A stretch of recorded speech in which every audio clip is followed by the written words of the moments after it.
আমার বুকটা ফেটে যাচ্ছে শার্লক হোমসের এই শেষের কাহিনী লিখতে। বিধাতা তাকে অনেক প্রতিভা দিয়ে এই সংসারে পাঠিয়েছিলেন। তার সেই অসাধারণ ক্ষমতার কিছু কিছু অসংলগ্ন এবং অপর্যাপ্তভাবে এর আগে আমি লিখেছি। কাহিনীমালা শুরু হয়েছিল স্টাডি ইন স্কারলেটে। এরপর আর কিছুই লিখব না ঠিক করেছিলাম।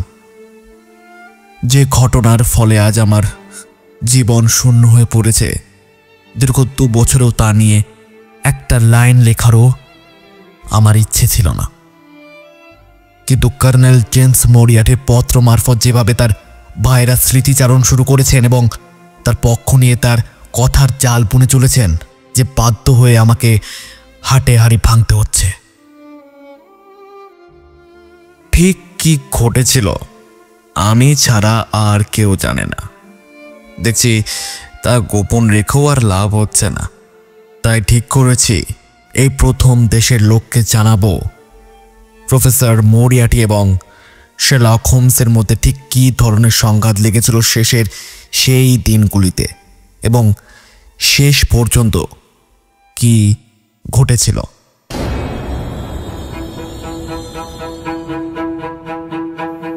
স্যার আর্থার কনান ডয়েল একজন কিংবদন্তি সাহিত্যিক, যিনি গোয়েন্দা সাহিত্যের জগতে এক অবিস্মরণীয় নাম। যদিও তিনি পেশায় ছিলেন একজন ডাক্তার, তবে সাহিত্যের প্রতি তার টানই তাকে অমর করে রেখেছেন। 1887 সালে প্রকাশিত এ স্টাডি ইন স্কারলেট উপন্যাসের মাধ্যমে বিশ্বে প্রথমবারের মতো পরিচয় হয় এক অনন্য গোয়েন্দা চরিত্রের সঙ্গে। নাম তার শার্লক হোমস। শার্লক হোমস কেবল একজন গোয়েন্দা নন, তিনি অপরাধ জগতের এক অপ্রতিদ্বন্দ্বী বিশ্লেষক, যার সূক্ষ্ম পর্যবেক্ষণ ক্ষমতা, তীক্ষ্ণ বুদ্ধি এবং রহস্য সমাধানের অসাধারণ দক্ষতা আজও পাঠকদের মুগ্ধ করে। কিন্তু দ্য ফাইনাল প্রবলেম গল্পে এই কিংবদন্তি গোয়েন্দার জীবনে আসে সবচেয়ে বড় চ্যালেঞ্জ। এই গল্পে হোমস মুখোমুখি হয় তার সবচেয়ে ভয়ঙ্কর প্রতিদ্বন্দ্বী প্রফেসর জেমস মরিয়ার্টির সঙ্গে।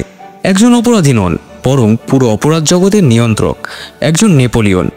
মরিয়ার্টির বিরুদ্ধে লড়াই করতে গিয়ে হোমস ছুটে যায় সুইজারল্যান্ডের রাইখানবার্গ জলপ্রপাতের দিকে, যেখানে ঘটে এক চরম দ্বন্দ্ব। কিন্তু এই দ্বন্দ্বের পরিণতি কি? শার্লক হোমস কি ফিরে আসতে পারবে, নাকি এটাই তার জীবনের শেষ অভিযান? আজ তারই গল্প। নমস্কার, আমি শুভম। গল্পের নাট্যরূপ সাম্য, প্রধান চরিত্রে শার্লক হোমস এবং ডক্টর জন ওয়াটসন। শুরু হচ্ছে history was Kolkata's audio presentation Sherlock Holmes the final problem.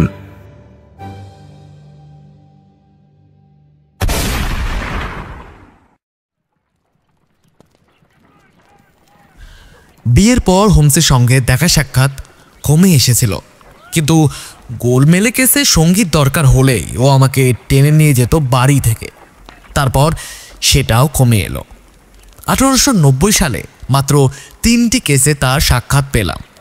ওই বছরের শীতকালে ফরাসি সরকার নিয়োজিত 2টি মামলায় সে এমনভাবে জড়িয়ে পড়ল যে খবরের কাগজের খবর থেকে বুঝলাম খুব তাড়াতাড়ি তার দর্শন পাবো না এবং দীর্ঘকাল তাকে ফ্রান্সেই থাকতে হবে। তাই 24শে এপ্রিল সন্ধ্যের পর আমার চেম্বারে তাকে লম্বা পা ফেলে ঢুকতে দেখে সত্যিই হকচকিয়ে গেলাম। দেখলাম দারুণ ফ্যাকাশে মেরে গেছে আগের চেয়ে। আমার দৃষ্টি অনুসরণ করে ও বুঝে নিল আমার মনের কথা। আরে ভাই, হ্যাঁ, কাজের চাপে নাওয়া খাওয়া সময় পর্যন্ত পাচ্ছি না। বলছি ওয়াটসন, জানলার খড়খড়িটা নামিয়ে দিলে কি খুব একটা অসুবিধা হবে? বলে এগিয়ে গিয়ে খড়খড়ি বন্ধ করে ছিটকিনিটা আটকে দিল হোমস। কি ব্যাপার, খুব আতঙ্কে আছো দেখছি? তা একটু আছি। তোমার আবার সকাল সকাল কিসের আতঙ্ক? এয়ারগানের। এয়ারগান? একদম ওয়াটসন, এয়ারগান। কি আবল তাবল বকছো? ওয়াটসন, ছায়া দেখে চমকে ওঠা আমার কোষ্ঠীতে লেখা নেই, তা তুমি ভালো করেই জানো। কিন্তু আসন্ন বিপদকে অবহেলা করার মধ্যে বাহাদুরি আর কিছুই নেই। যাকে দেশলাইটা একটু ধার দেবে?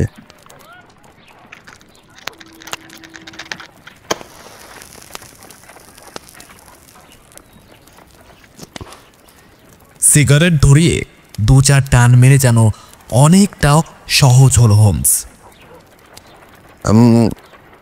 বলছে তোমার বাগানের পেছনের পাঁচিলটা টপকালে কি খুব অসুবিধা হবে? বলো কি, পাঁচিল টপকাবে কেন? পাঁচিল টপকাবো কারণ আমি পালাবো। পালাবে? এই একটু ঝেড়ে কাশো তো, কি ব্যাপার? উত্তরে আলোর সামনে হাত বাড়িয়ে ধরল হোমস। দেখলাম দুটো আঙুলের গাঁট একেবারে ফেটে গেছে এবং রক্ত ঝরছে।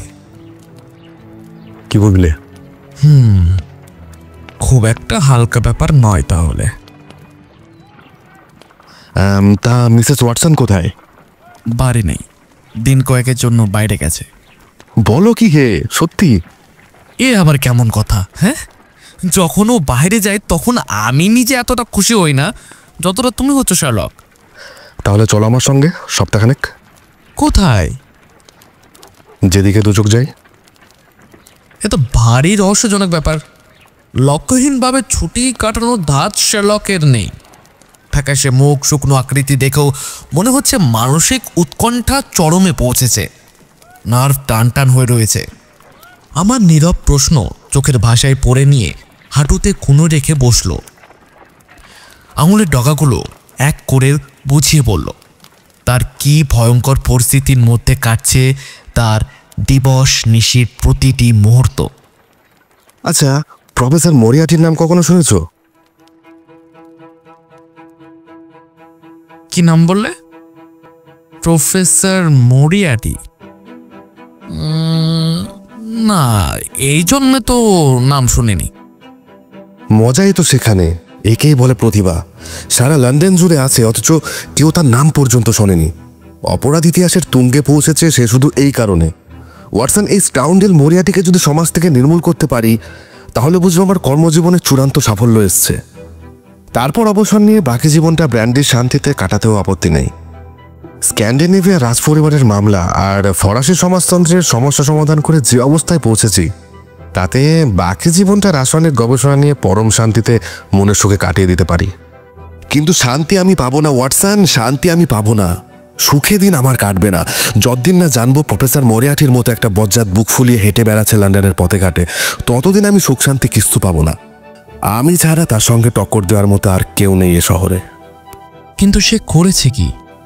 অসাধারণ তার কর্মজীবন ওয়াটসন। স্বয়ংজাত, উচ্চশিক্ষিত, গণিত শাস্ত্রে অসাধারণ প্রতিভাবান, অঙ্কে অমন মাথা কোটিতে দুটি পাওয়া যায় না। 21 বছর বয়সে বীজগণিতের বাইনোমিয়াল থিওরি নিয়ে আশ্চর্য এক প্রবন্ধ লিখে টনক নড়ে দিয়েছিল গোটা ইউরোপে। এই প্রবন্ধ জুড়েই ছোটোখাটো একটা ইউনিভার্সিটিতে পড়িয়েছিল, কিন্তু পৈশাচিক কাজ করার ঝোঁক পেয়েছিল জন্মসূত্র থেকে। রক্তে লুকিয়েছিল একটা ক্রুদ্ধ অপরাধী, একটা শয়তানি মাথা। গাণিতিক প্রতিভায় তার বিলুপ না হয়ে বিপজ্জনকভাবে বেড়ে ওঠে। অসাধারণ মানসিক শক্তির দৌলতে কুটিল কাজ করার ক্ষমতাও বেড়ে গেল সীমাহীনভাবে। অনেক রকম ভয়ঙ্কর কথা শুনে গেল তার সম্পর্কে।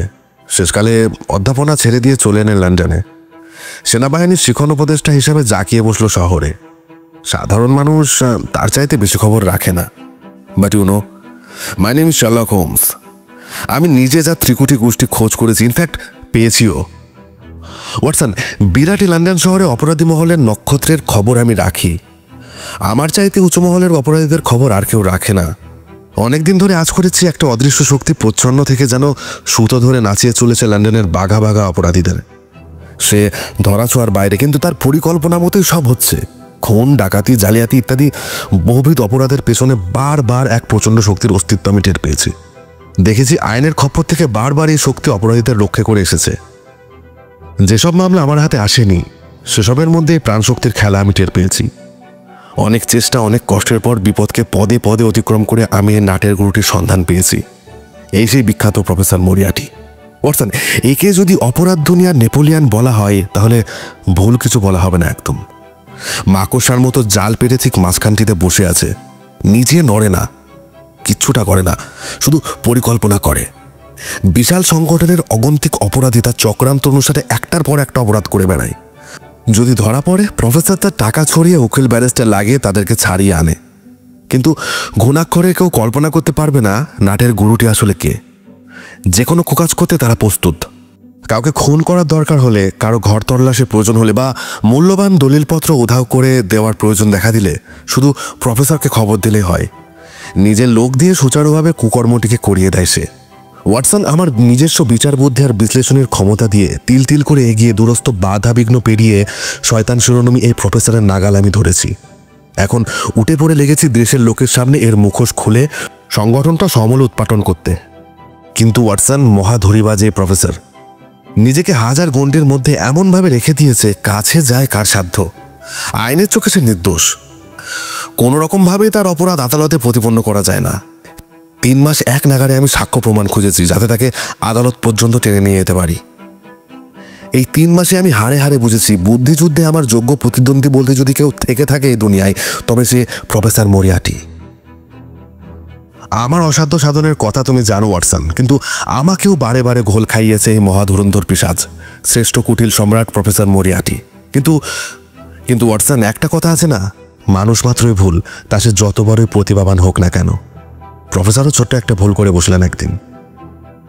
সেই ভুলের সুযোগ নিয়ে আমি তার অনেক কাছে এগিয়ে এসেছি, চারধারে জাল গুটিয়ে এনেছি। ছোট্ট কিন্তু মারাত্মক ভুলের দৌলতে কয়েকদিনের মধ্যেই তার দলের সবকটা রাঘব বলকে একসঙ্গে টেনে তুলব। সামনের সোমবারই দলবল সমেত পুলিশের হাতে ধরা পড়বে প্রফেসর মরিয়ার্টি এবং শুরু হবে এই শতাব্দীর সবচেয়ে বড় ফৌজদারি মামলা। পরিষ্কার হয়ে যাবে 40টা জটিল রহস্য এবং গলায় দড়ি পড়বে সবকটা বাঁচাধনের। কিন্তু সামান্য তাড়াহুড়ো করলে তার হাত ফসকে পালাতে পারে শেষ মুহূর্তেও। সব ভালো হতো যদি এত কাণ্ড প্রফেসরের অজ্ঞাতসারে করতে পারতাম, কিন্তু লোকটা এত ধরিবাজ সে বলবার নয়। তাকে জালে ফেলবার জন্য আমি যা যা করেছি তার প্রত্যেকটি সে লক্ষ্য করেছে এবং পাশ কাটিয়ে যাওয়ার চেষ্টা করেছে। কিন্তু নাছোড়বান্দার মতো আমি অন্য দিক থেকে তাকে ধরেছি। নীরবে দ্বন্দ্বের কাহিনী যদি কোনোদিন লেখা হয়, দেখবে গোয়েন্দাগিরির ইতিহাসে এরকম গৌরবময় বুদ্ধি সমুজ্জ্বল ঘটনার দ্বিতীয়টি নেই। বারে বারে এভাবে অপদস্থ কখনোই হয়নি, প্রতিদ্বন্দ্বীর হাতে এরকম নাকানি জোবানি কখনো খায়নি। সে যত গভীরে তলিয়েছে আমি তার চেয়ে বেশি গভীরে ডুবেছি। আজ সকালে শেষ ব্যবস্থা সাঙ্গ হয়েছে, আর মাত্র 3 দিনের মধ্যে লীলা খেলা শেষ হবে প্রফেসরের। বুঝলি ওয়াটসন, আজ সকালে ঘরে বসে এসবে ভাবছি, এমন সময় দরজা খুলে আমার সামনে স্বয়ং এসে দাঁড়ালো প্রফেসর মরিয়ার্টি। ওয়াটসন, আমার স্নায়ু পলকা নয়, কিন্তু যে আমার দিবানিশির চিন্তা জুড়ে রয়েছে, হঠাৎ তাকে সামনে দেখে বেশ চমকে উঠলাম। এই মূর্তির প্রতিটি বর্গ ইঞ্চি আমার মুখস্থ, অত্যন্ত রোগা এবং লম্বা কপালটা সাদা গম্বুজের মতো ঠেলে বের করা, কোটরে ঢোকানো 2 চোখে অন্তর্ভীতির দৃষ্টি, দাড়িগোফ কামানো, মুখ পাণ্ডুর, তাপসিক সৌম্যতা সমৃদ্ধ। অধ্যাপক জীবনের আমেজ এখনো আকৃতিতে লেগে রয়েছে। অতিরিক্ত পড়াশোনা করার দরুন 2 কাঁধ গোল, মাথা সামনে ঝুঁকে রয়েছে, একটু কুলকুচো ভাব। অদ্ভুত সরলীপ ভঙ্গিমায় মাথাটা এক নাগারে দুলছে ডাইনে আর বাঁয়ে। সাপ যেভাবে ফোনা তোলে ঠিক সেভাবেই 2 চোখে অসীম কৌতুক জাগিয়ে ভুরু কুচকে আমাকে খুঁটিয়ে খুঁটিয়ে দেখলো প্রফেসর। মাথার সামনে দিকটা ভেবেছিলাম আরো পরিণত হবে। ড্রেসিং গাউনের পকেটে গুলি ভরা রিভলভারের ঘোড়ায় আঙুল রাখা কিন্তু খুবই বিপজ্জনক অভ্যেস মিস্টার হোমস। ব্যাপারটা হচ্ছে কি, প্রফেসরের আকস্মাত আবির্ভাবে সঙ্গে সঙ্গে বুঝতে পেরেছি আমার প্রাণহানি ঘটতে পারে। তাই চোখের নিমেষে ড্রয়ার থেকে রিভলভারটা নিয়ে ড্রেসিং গাউনের পকেটে রেখে দিয়ে বাগিয়ে ধরলাম তার দিকে। এখন তা বার করে রাখলাম টেবিলের ওপর। প্রফেসরের চোখে যে দৃষ্টি দেখেছিলাম, হাসির ছটাতেও তার ভয়াবহতা ঢাকা পড়েনি। হাতের কাছে রিভলভারটা দেখে স্বস্তি বোধ করছিলাম। আমাকে দেখছি এখনো ভালো করে চেনেন না। ঠিক উল্টো প্রফেসর, আপনাকে আমি হাড়ে হাড়ে চিনি। চেয়ারটা টেনে নিয়ে বসুন। আপাতত আপনাকে 5 মিনিট সময় দিলাম, যা বলবার বলুন। যা বলবো বলে এসেছি তা আপনি জানেন। তাহলে আমার জবাবটাও আপনি জানেন। You mean this is my end friend? একেবারে। পকেটে হাত দিলেন প্রফেসর। তৎক্ষণাৎ ছো মেরে পিস্তল তুলে নিলাম, কিন্তু পকেট থেকে একটা ডায়েরি বার করলো প্রফেসর। তাতে লেখা অনেকগুলো তারিখ। ওহ মাই ডিয়ার শার্লক হোমস, আমি শুধুমাত্র একটা ডায়েরি বার করলাম, তাতেই এত টান টান হয়ে গেলেন? ওয়াটসন, কি বলবো, প্রশংসা না করে আমি থাকতে পারছি না। এত ঠান্ডা মাথায়, এত ঠান্ডা শীতল বই পড়ার মতো করে হুমকি দিল। উনি যে কি ধরনের শিক্ষিত ওই হুমকির মধ্যে বোঝা যাচ্ছিল। কি বলবো। 4 জানুয়ারি আমার পথ মাড়িয়েছেন আপনি, 23-এ উত্তক্ত করেছেন, ফেব্রুয়ারির মাঝামাঝি সাংঘাতিক রকম ঝামেলায় ফেলেছেন, মার্চের শেষে আমার সব পরিকল্পনা ভণ্ডুল করে ছেড়েছেন, আর এখন এই এপ্রিলের শেষে এমন জাল বিস্তার করেছেন যে আমার ব্যক্তিগত স্বাধীনতা পর্যন্ত ক্ষুণ্ণ হতে চলেছে। আপনার বিরামবিহীন উৎপাতের জন্যই এই বিপদে পড়েছি আজ। অসম্ভব এই পরিস্থিতি আমি আর সহ্য করতে পারছি না মিস্টার হোমস। প্রফেসর, কিছু প্রস্তাব থাকলে ঝেড়ে কাশুন। আমার পথ থেকে সরে দাঁড়ান, না হলে পথে মরবেন, 100% মরবেন। কেউ বাঁচাতে পারবে না আপনাকে। আপনার পথ থেকে সরে দাঁড়াবো, তবে সোমবারের পর। ছি ছি ছি হোমস, আপনার মতো বুদ্ধিমান মানুষের মুখে এ কথা শোভা পায় না। এর পরিণাম কিন্তু একদম ভালো হবে না। একদম না। পরিণাম? হাসছেন? হাসছেন? বেশ বেশ বেশ, হেসে নিন। কিন্তু আমার কথার নড়চড় হয় না, জানবেন। এবার যে রাস্তা ধরবো তাতে আপনার সর্বনাশ করে ছাড়বো। বিপদ যে আমার নিত্যসঙ্গী। বিপদের কথা বলছে কে? একেবারে শেষ হয়ে যাবেন যে। আপনার যতই বুদ্ধি থাক না কেন, আমার এই সংস্থার শক্তি এখনো আঁচ করতে পারেনি। একেবারে পিষে রেখে দেব।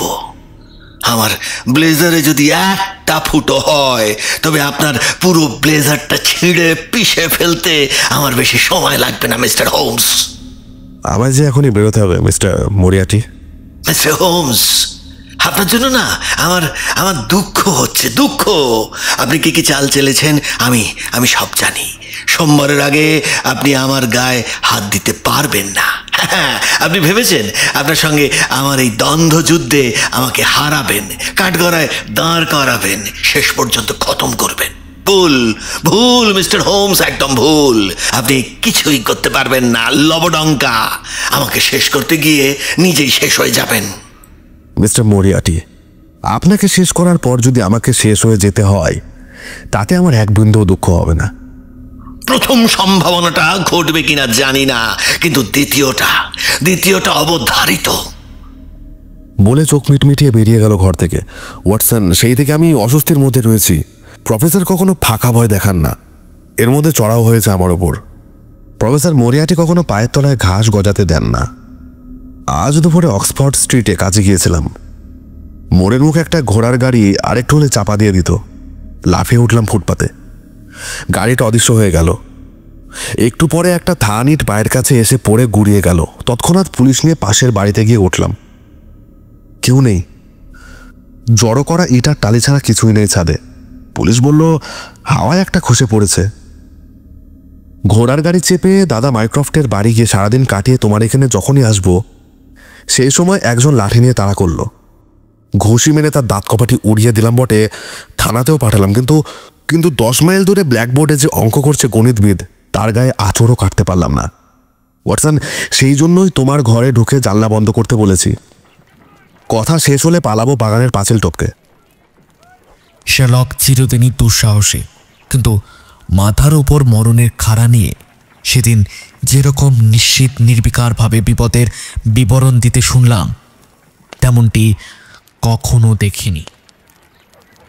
বলছি, আজ রাতটা এখানে থাকবে তো? পাগল, তাতে তুমি বিপদে পড়বে। পরিকল্পনা মতো পুলিশ এখন ওদের পেছনে লেগে থাকুক, আমি গা ঢাকা দিয়ে থাকতে চাই। আর তোমাকে ডেকেছে সেই জন্যই। চলো ইউরোপ ঘুরে আসি। আমার তাতে খুব একটা অসুবিধা হবে না। রোগীর ভার প্রতিবেশী ডাক্তারের হাতে দিয়ে দেব। My dear very kind Watson, তুমি প্রতিবার আমার মনটা খুশি করে দাও। তা কাল সকালে বেরোতে পারবে? অবভিয়াসলি, কেন পারবো না? নিশ্চয়ই পারবো। তাহলে ঠিক যেমনটা বলবো ঠিক তেমনটাই করবে, কেমন? মনে রেখো, ইউরোপের সবচেয়ে জাহাবাজ, সবচেয়ে ধড়িবাজ, সবচেয়ে বিপজ্জনক লোকের সঙ্গে যুদ্ধ সমরে নেমেছি। আজকে রাতে তোমার মালপত্র মারফত ভিক্টোরিয়া স্টেশনে পাঠিয়ে দেবে। কালকে সকালে যাকে গাড়ি আনতে পাঠাবে, সে যেন প্রথম দুটো গাড়ি যেচে আসতে চাইলেও ছেড়ে দিয়ে তৃতীয় গাড়িটা নেয়। গাড়ি এলেই তুমি তাতে লাফিয়ে উঠে লাউডার আর্কেডের ঠিকানায় গাড়ি হাঁকাতে বলবে। আর্কেডে পৌঁছেই ঠিক দৌড়ে ওপারে পৌঁছাবে, ঠিক 9টা 15 মিনিটে। দেখবে ফুটপাথ ঘেঁষে দাঁড়িয়ে একটা ব্রহাম গাড়ি, কোচওয়ানের গায়ে লাল কলারওয়ালা কোট। ওই গাড়িতে চেপে স্টেশনে পৌঁছাবে। কন্টিনেন্টাল এক্সপ্রেস যখন ছাড়বে ঠিক তখনই। আর তুমি? স্টেশনে থাকবো। ইঞ্জিনের পেছনে ফার্স্ট ক্লাস বগির সেকেন্ড কামরাটা আমার জন্য রিজার্ভ করা আছে। এই বলে হোমস পেছনের বাগান দিয়ে পাঁচিল টপকে লম্বা লাফ দিয়ে সে রাতের মতো চলে গেল। পাছে আমার ক্ষতি হয়, তাই হাজার অনুরোধেও রাত কাটিয়ে গেল না আমার ডেরায়। পরের দিন অক্ষরে অক্ষরে মেনে চললাম ওর নির্দেশ। স্টেশনে পৌঁছে রিজার্ভ কামরায় উঠে বসলাম বটে, কিন্তু যার জন্য আসা সে হোমসেরই টিকিট দেখতে পেলাম না। ট্রেন ছাড়তে তখন মাত্র 7 মিনিট বাকি, অথচ সেই নিপাত্তা। ভীষণ উদ্বেগে পড়লাম। এর মধ্যে নতুন বিপত্তি উপস্থিত হলো এক থুরথুরে বুড়ো ইতালিয়ান পাদ্রিকে নিয়ে। ভদ্রলোক ইংরেজি জানেন না, আমিও ইতালি ভাষা জানি না। তিনি মুটের সঙ্গে ভাঙা ভাঙা ইংরেজিতে ঝগড়া টগড়া করার কোন ফাঁকে যে আমাদের রিজার্ভ কামরায় উঠে বসেছেন তা জানতাম না। যখন দেখতে পেলাম তখন ট্রেনের বাঁশি পড়ে গেছে। ভদ্রলোকটাকেও বোঝাতে পারলাম না যে এটা রিজার্ভ কামরা। তাছাড়া হোমস শেষ পর্যন্ত না আসা এবং নিশ্চয়ই মারাত্মক কোনো বিপদে পড়েছে বুঝতে পেরে আমার তখন মাথার ঘায়ে কুকুর পাগল হওয়া অবস্থা। ট্রেন নড়ে উঠতে কিন্তু শার্লক হোমসের সকৌতুক বাণী শুনতে পেলাম ঠিক কানের কাছটিতে। মাই ডিয়ার ওয়াটসন, এখনো পর্যন্ত গুড মর্নিং বলতেও জানো না দেখছি। চমকে ফিরে তাকালাম থুরথুরে বুড়ো তালের নুড়ো সেই পাদ্রিটার দিকে। দেখতে দেখতে মিলে গেল তার মুখের অজস্র চামড়ার ভাঁজ আর বলিরেখা। শিরদাঁড়া ভাঙা কুচোর চেহারাটা সিধে হয়ে এলো নিমিষের মধ্যে। বুড়ো পাদ্রির নড়পড়ে চেহারার মধ্যে থেকে যেন জাদুমন্ত্র বলে বেরিয়ে এলো, শার্লক হোমস। সর্বনাশ! করেছ কি? হুঁশিয়ার, ওই দেখো মরিয়াটির লোক এসে গেছে। ট্রেন তখন করাচ্ছে। ভিড় ঠেলে হন্তদন্ত হয়ে বেরিয়ে এলো এক লম্বা মতো এক ব্যক্তি। পাগলের মতো হাত নেড়ে ট্রেন থামাতে চাইলো বটে, কিন্তু তখন আর কোনো উপায় নেই। দেখতে দেখতে প্ল্যাটফর্ম ছেড়ে বেরিয়ে এলো ট্রেন। দেখলে তো, এত সাবধান হয়ে ও ঠিক খবর পেয়ে গেছে ও। যাই হোক, শেষ পর্যন্ত ফাঁকা দিতে পেরেছি, কি বলো? বলে উঠে দাঁড়িয়ে ছদ্মবেশের সরঞ্জাম প্যাক করে ঢুকে রাখলো ব্যাগের মধ্যে। ওয়াটসন, সকালের কাগজটা দেখেছো? কই না তো। বেকার স্ট্রিটের খবর তাহলে শোনোনি? বেকার স্ট্রিটের আবার কি খবর? শার্লক হোমস বিদায় নিলেন। কাল রাতে আমাদের ওই 2 খানা ঘরে আগুন লেগেছিল। খুব একটা লোকসান হয়নি অবশ্য। আরে বলো কি? ওদের লেটেল পুলিশে ধরা পড়ার পর ভেবেছিল বেকার স্ট্রিটে ফিরে গিয়েছি, তাই আগুন লাগিয়ে দিয়েছিল ঘরে। এখানে এসেছে তোমার পেছন নিয়ে, আমাকে ওরা হারিয়ে ফেলেছিল। যাকগে, যা যা বলেছিলাম তাই তাই করেছিল তো? আরে হ্যাঁ। কোচওয়ানটা একটু অদ্ভুত লাগছিল। হ্যাঁ, সে একটু লাগছিল। আমার দাদা মাইক্রোককে চিনতে পারোনি? এ বিপদে পড়লে ভাড়াটে লোকের চেয়ে নিজের লোক বেশি কাজে দেয়। যাক, এবার মরিয়াটিকে নিয়ে ভাবা যাক। ওই মরিয়াটি আর আমাদের নাগাল পাবে না। ভুল বন্ধু, ভুল। মরিয়াটিকে কখনো এত ছোট করে দেখো না। আমার যে বুদ্ধি তার মোটেও কম নয়। আমি হলে কি করতাম বলতো? কি করতে? স্পেশাল ট্রেন ভাড়া করতাম। তাতেও মনে হয় না নাগাল পেতে তুমি। ঠিক উল্টো, এই ট্রেন ক্যান্টারবেরিতে কিছুক্ষণ দাঁড়ায়। স্টিমার ছাড়তেও মিনিট 15 সময় লাগে, তার মধ্যেও আমাদের ধরে ফেলবে। খুনি আসামি নাকি আমরা? ওকে বরং পৌঁছানোর সঙ্গে সঙ্গে ধরিয়ে দিলে হয় না? কিন্তু যদি সোমবার পর্যন্ত অপেক্ষা করি, সবকটাকে একসঙ্গে জালে টেনে তুলতে পারবো। সেটা এখন করলে কি হবে? না হে না, এখন নয়, সবুর করতে হবে। তাহলে এখন উপায়? ক্যান্টারবেরিতে নেমে যাব, মালপত্র নিয়ে ট্রেন চলে যাক। আমরা নিউ হ্যাভেনের ট্রেন ধরে বেরিয়ে পড়বো দেশ ভ্রমণে। নানা দেশে ঘুরে পৌঁছাবো সুইজারল্যান্ডে। চোরের মতো এইভাবে পালিয়ে বেড়াতে হবে শুনে পা থেকে মাথা পর্যন্ত জ্বলে গেল আমার। কিন্তু তর্ক করলাম না।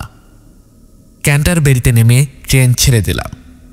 নিউ হ্যাভেনের ট্রেন তখনও 1 ঘন্টা পরে। ঠিক এমন সময় চাপা গলায় হোমস বলে উঠল, ওয়াটসন, ওয়াটসন, ওই দেখো। দেখলাম দূরের ক্যান্ট ব্যানানি থেকে উল্কা বেগে ধোয়ার পিছনে উড়িয়ে বেরিয়ে আসছে একটা স্পেশাল ট্রেন।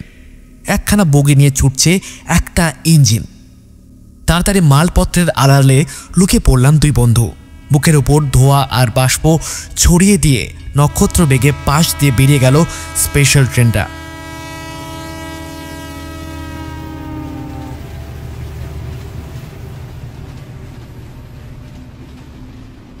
দিগন্তে মিলিয়ে গেল গাড়ি। হোমস বলে উঠল, তার মানে ঘটে বুদ্ধি একটু কম আছে। তোমার লাইনে ভেবে নিয়ে যদি এখানে থামতো প্রফেসর, তাহলে কি হতো? আমাকে খুন করতো, সে যা বলে গেছে তাই করতো। দুদিন পরে স্ট্রাসবুর্গে পৌঁছে লন্ডনে টেলিগ্রাম করে খবর নিল হোমস। ভীষণ রেগে গেল যখন শুনল প্রফেসর মরিয়াটি বাদে সবাই ধরা পড়েছে। রাগে গড় করতে করতে টেলিগ্রামখানা ফায়ার প্লেসে ফেলে দিল। তারপর বলল, ওয়াটসন, আমি জানতাম ও পালাবে। আমি থাকলে এমনটা হতো না। যাকগে, তুমি এবার লন্ডনে চলে যাও, রুগী সামলাও। আমাকে একা লড়তে দাও প্রফেসরের সঙ্গে। জীবন মরণের এই খেলায় তোমাকে রাখতে চাই না। কিন্তু এত সহজে যুদ্ধফেরত একজন প্রাণের বন্ধুকে বিপদের সময়ে ঝেড়ে ফেলা যায় না। শার্লকও পারল না। যারা 1 ঘন্টা কথা কাটাকাটির পর সে রাতেই দুই বন্ধু জেনেভার পথে পাড়ি জমালাম। এক দেশ থেকে আরেক দেশে, পাহাড় থেকে পাহাড়ে, গ্রাম থেকে গ্রামে, কখনো পায়ে হেঁটে, কখনো গাড়ি নিয়ে, শুধু দুই বন্ধু টোটো করলাম। প্রকৃতির লীলা নিকেতনের সৌন্দর্য কিন্তু মুহূর্তের জন্যও শার্লকের মন থেকে প্রফেসরের চিন্তা দূর করতে পারেনি। বিপদ যে পায়ে পায়ে ঘুরছে তা ওর চকিত চাহনি দেখে বুঝতে পেরেছি। দূর গ্রাম অঞ্চলেও প্রতিটি লোকের দিকে সজাগ চাহনি নিক্ষেপ দেখে উপলব্ধি করেছি কাউকেও বিশ্বাস করতে চাইছে না, হয়তো বিশ্বাস করতে পারছে না। একবার পাহাড়ি পথে হঠাৎ হুড়মুড় করে একটা মস্ত আলগা পাথর গড়িয়ে গিয়ে সশব্দে পড়ল লেকের জলে।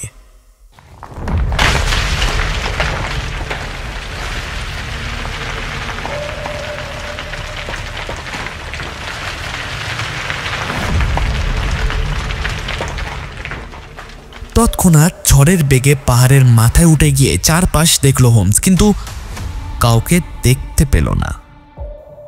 গাইড বলে উঠল, ও কুছ নেই সাহাব, এ অঞ্চলে ওভাবে পাথর চাঙর হামেশা গিরতা হ্যায়, আপ ফিকর মত করিয়ে। শার্লক মুখে কিছু বলল না, শুধু হাসল। বিচিত্র সেই হাসি দেখে বুঝলাম জমদূতের মতো কার ছায়া আঠার মতো লেগে রয়েছে তার সামনে। শার্লক যে ভয় করছিল তাই সত্যি হতে চলেছে। মৃত্যু যে কোনো মুহূর্তে আসতে পারে যেন আমার বন্ধুর মুখে মৃত্যুর ছায়া আমি দেখিনি, বরং জীবনে ওকে এমন ফুর্তিবাজ অবস্থাতেও কখনোই দেখিনি। ঘৃণ কীট প্রফেসর মরিয়াটির কবল থেকে সমাজকে শেষ পর্যন্ত মুক্ত করার স্বপ্নে মশগুল থেকেছে হোমস। আমাকে সে বুঝিয়েছে, ওয়াটসন, দুঃখ কিসের? জীবনটা তো বাজে নষ্ট করিনি। আমার জন্য লন্ডনের লোকেরা এখন শান্তিতে জীবন কাটাতে পারবে। আমার সব কৃত্তির শেষে যেন একটা কৃত্তি স্বর্ণাক করে লেখা থাকে, ইউরোপের সবচেয়ে ভয়ানক চালাক লোকটাকে ছিন্ন ভিন্ন করা হয়েছে। এর পরের ঘটনার সংক্ষেপে সারছি। বিস্তারিত বলার মতো মনের অবস্থা আমার নেই, তবে কিছুই বাদ দেব না, খুঁটিয়ে বলবো। 3রা মে মেরিনচেন গ্রামে একটা সরাইখানায় উঠলাম। বৃদ্ধ মালিক বললেন রাইখেনবাগ ফলস যেন দেখে যায়। 4ঠা মে বিকেল নাগাদ রওনা হলাম। রোজেনলাউ গ্রামের দিকে যাওয়ার পথে দেখতে গেলাম রাইখেনবাগ ফলস। সে কি ভয়াবহ দৃশ্য! বুক কেঁপে ওঠে, কানের পর্দা যেন ফেটে যায়, স্মৃতির পর্দায় আতঙ্কের শিহরণ চিরকালের মতো লেগে থাকে। বরফ মেশানো জলস্রোত হিমবেগে বজ্রনাদে ধেয়ে পড়ছে বহু নিচে, দুপাশের কুচকুচে কালো খোঁচা খোঁচা দাঁড়ালো পাথরের মধ্যে দিয়ে। বাড়িতে আগুন লাগলে যেভাবে কুণ্ডুলি পাকিয়ে ধোঁয়া ওঠে, ঠিক সেইভাবে জলবাষ্প উঠছে তো উঠছেই।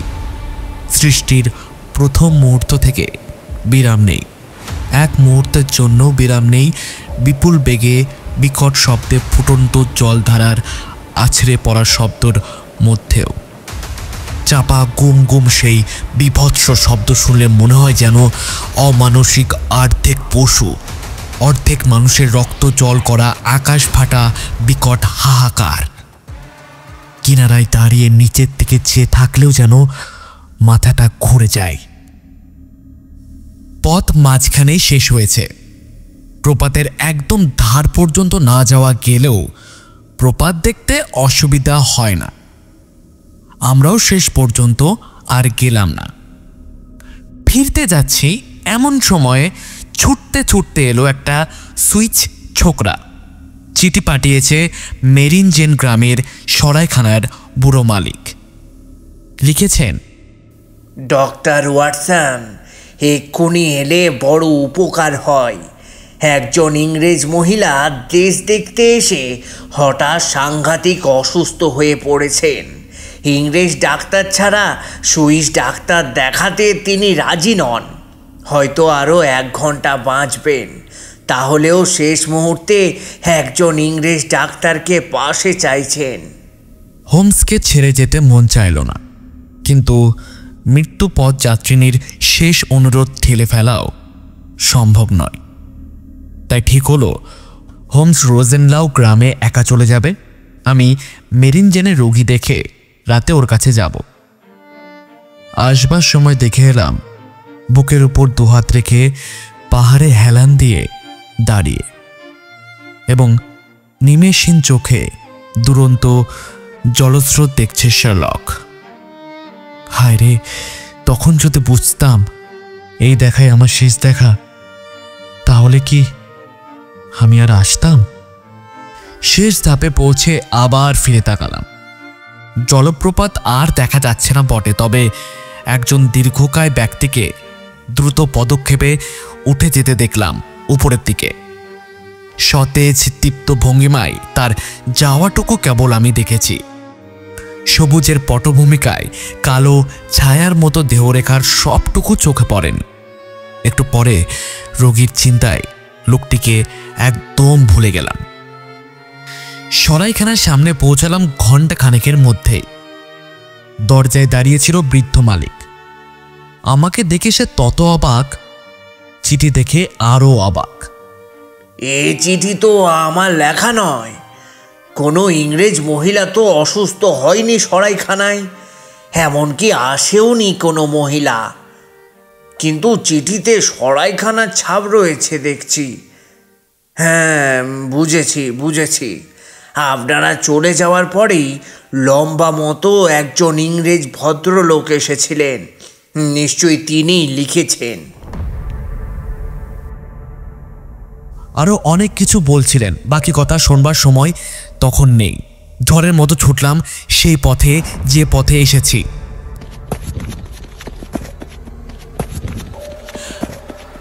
নামতে লেগেছিল 1 ঘন্টা, উঠতে লাগলো 2 ঘন্টা 14 মিনিট।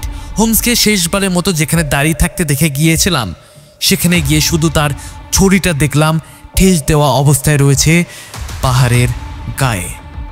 শুধু সে নেই, আশেপাশে কোথাও নেই।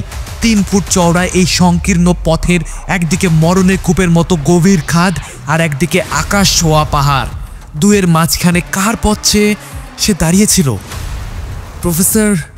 প্রফেসর মরিয়াটির সুইচ ছোকরা, তাহলে চতুর চূড়ামণির প্রফেসরের চর। তাহলে হোমস এখন কোথায় হোমস? হ্যাঁ, প্রথমটা বিহ্বল হয়ে পড়লেও আস্তে আস্তে সামনে নিয়েছি নিজেকে। হোমসের পদ্ধতির সঙ্গে পরিচয় আমার দীর্ঘদিনের। সেই পদ্ধতি অনুসারে দেখলাম পায়ের ছাপ কোথাও আছে কিনা। পেলামও না। 2 জন লোকের পায়ের ছাপ পাথরের রাস্তার পরেই ভিজে কাদার উপর দিয়ে কিনারা পর্যন্ত গেছে, কিন্তু কোনো ছাপই আর ফিরে আসেনি। দুজনের কেউই কাদা মারিয়ে এদিকে ফেরেনি, অথচ কাদা এত নরম যে পাখি হেঁটে গেলেও দাগ পড়বেই। গেলাম কিনারা পর্যন্ত। সেখানকার কাটা ঝোপ আর ফার্ন ছিঁড়ে খুঁড়ে একাকার হয়ে গেছে, যেন প্রকাণ্ড ধস্তাধস্তি হয়েছে দুই ব্যক্তির। তারপর মুখ বাড়ালাম সুগভীর খাদের অতল গুহার পানে।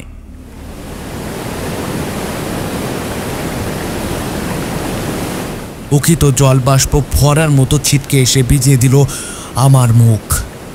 অর্ধমানবিক বিকট হাহাকারে ফেটে গেল যেন আমার কানের পর্দা।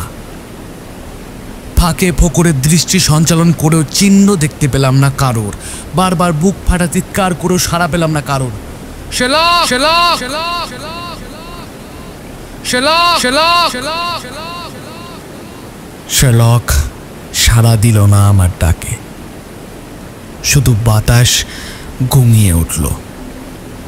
প্রপাত কেটে চলল।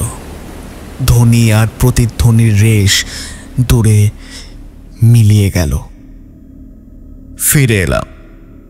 কি অবস্থায় ফিরেছি তা শুধু আমিই জানি আর ভগবানই জানেন। হোমসের ফেলে যাওয়া ছড়ির কাছে ওর চকচকে সিগারেটের কেসটাও রয়েছে দেখলাম। তলায় একটা চৌকোনা কাগজের মুক্তাক্ষরে লেখা আমার নামে একটা চিঠি। খুব যত্ন করে যেন বেকার স্ট্রিটের বসবার ঘরে বসে গুছিয়ে শেষ চিঠিটা লিখে গেছে শেরলক হোমস। মাই ডিয়ার ওয়াটসন, হিসেব নিকেশ করার জন্য মরিয়াটি বসে রয়েছে। এই চিঠিখানা লিখবার সুযোগ সেই দিয়েছে। ইংরেজ পুলিশের চোখে ধুলো দিয়ে কিভাবে আমার গতিবিধির খবর সে রেখেছিল এক্ষুনি তা বুঝিয়ে দিল। প্রফেসরের অসাধারণ ক্ষমতা সম্পর্কে চিরকালই আমার ধারণা ভালো, তবে এই কাহিনী শুনে তা আরো দৃঢ়তর হলো। এই শেষ মুহূর্তেও একটা কথা ভেবে খুশি না হয়ে পারছি না। এরকম একটা দুর্দান্ত কৌশলী ব্যক্তির করাল ছায়া থেকে অবশ্যই সমাজকে আমি চিরতরে রেহাই দিতে চলেছি, যদিও এর জন্য খেসারত দিতে হচ্ছে বড্ড বেশি, এবং এতে আমার বন্ধু বান্ধবরা প্রচন্ড মানসিক আঘাত পাবে। বিশেষ করে তুমি দুঃখে ভেঙে পড়বে আমি জানি। দুঃখ পেও না বন্ধু, আগেই তোমাকে বলেছি এ জীবন সবচেয়ে বড় সংকটে এসে ঠেকেছে। আমার কর্মজীবন এবং এইটাই এর একমাত্র সম্ভবপর পরিণতি। আমার কৃতিময় জীবনের পরিসমাপ্তি সূচিত হবে এই ঘটনার মধ্যে দিয়ে, এবং এর চাইতে আনন্দময় ব্যাপার আমার কাছে আর কিছুই নেই। তোমার কাছে আর কিছু লুকোবো না। আমি বুঝতে পেরেছিলাম মেরিনজিয়ান থেকে আসা চিঠিটা স্রেফ ভাওতা। তা সত্ত্বেও তোমাকে যেতে দিয়েছিলাম শেষ লড়াইটা একা লড়বো বলে। তা যাক গিয়ে কাজের কথায় আসি। তুমি এখান থেকে স্ট্রেট প্র্যাকটিশনের কাছে চলে যাবে। আমার ব্যাগে একটা নীল খাম পাবে, তাতে লেখা মরিয়াটি। সেটা তাকে দিয়ে দেবে এবং তাতে সবকিছু স্পষ্ট করে লেখা আছে। গ্যাংয়ের বাকিদের ধরতে আর অসুবিধা হবে না।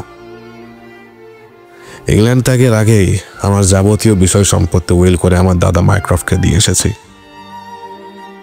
মিসেস ওয়াটসনকে আমার শুভেচ্ছা জানিয়ে। এবং তুমি নিজে জনমে মরণে আমি তোমার প্রাণের বন্ধু হয়ে রইলাম মাই ডিয়ার। না, আজ থাক। এতে তোমার একান্ত অন্তরঙ্গ শার্লক হোমস।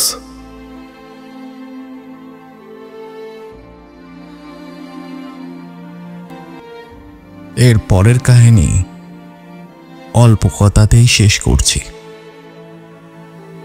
বিশেষজ্ঞরা লণ্ডভণ্ড কাদামাটি পরীক্ষা করে এক বাক্যে বললেন, সত্যিই দুই ব্যক্তির মধ্যে প্রচণ্ড মারপিট চলেছিল সেখানে।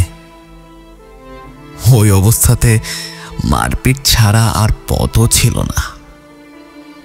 দুজনে দুজনকে জড়িয়ে ধরে করাতে করাতে একসঙ্গে ঠিকরে গেছে খাদের মধ্যে। দেহ খুঁজে পাওয়াও আর সম্ভব নয়। ঘুরপাক খাওয়া জল আর উতল ফেনায় ভরা ভয়ঙ্কর ওই কটাহের অনন্ত শয্যায় ঘুমিয়ে থাকবে এই শতাব্দীর সবচেয়ে বিপজ্জনক অপরাধী এবং আইন শৃঙ্খলা রক্ষায় সর্বশ্রেষ্ঠ বীরপুরুষ। সেই সুইচ ছোকরার খোঁজও আর পাওয়া যায়নি। ছোকরা যে প্রফেসর মরিয়াটির অগন্তি মাইনে করা স্যাঙাতের অন্যতম, তাতে আর কোনো সন্দেহ নেই। কুখ্যাত দলটির পরিণতি শেষ পর্যন্ত কি হয়েছিল জনগণ তা ভালো করেই জানেন। দেশের লোক কোনোদিন ভুলতে পারবে না লোকান্তরিত মহাপুরুষ শেরলক হোমসের সংগৃহীত সাক্ষ্য প্রমাণের দৌলতে কিভাবে সংগঠনের সমস্ত দুষ্কর্ম ফাঁস হয়ে যায় এবং প্রত্যেকে কড়া সাজা পায়। মৃত্যুর পরেও এইভাবে বুদ্ধির খেলা দেখে গেল আমার আশ্চর্য বন্ধুটি। দেখিয়ে দিল মৃত্যুর সঙ্গে সঙ্গে ফুরিয়ে যায়নি তার ক্ষমতার প্রভাব। মহাপাপিষ্ট দলপতিটির সম্বন্ধে খুব একটা সংবাদ মামলা চলার সময়ে এটা প্রকাশ পায়নি, তাই কিছু অবিবেচক সমর্থক উঠে পড়ে লেগেছিল যাতে তার স্মৃতি চিরোজ্জ্বল থাকে। কিন্তু এই করতে গিয়ে এমন একজনকে তারা আক্রমণ করে চলেছে যার চাইতে জ্ঞানী আর সেরা পুরুষ আমার জীবনে আর আসেনি। প্রফেসর মরিয়াটির স্বরূপ আর শেষ দ্বন্দ্বের এই কাহিনীর সবিস্তারে বর্ণনা করলাম শুধু সেই কারণে।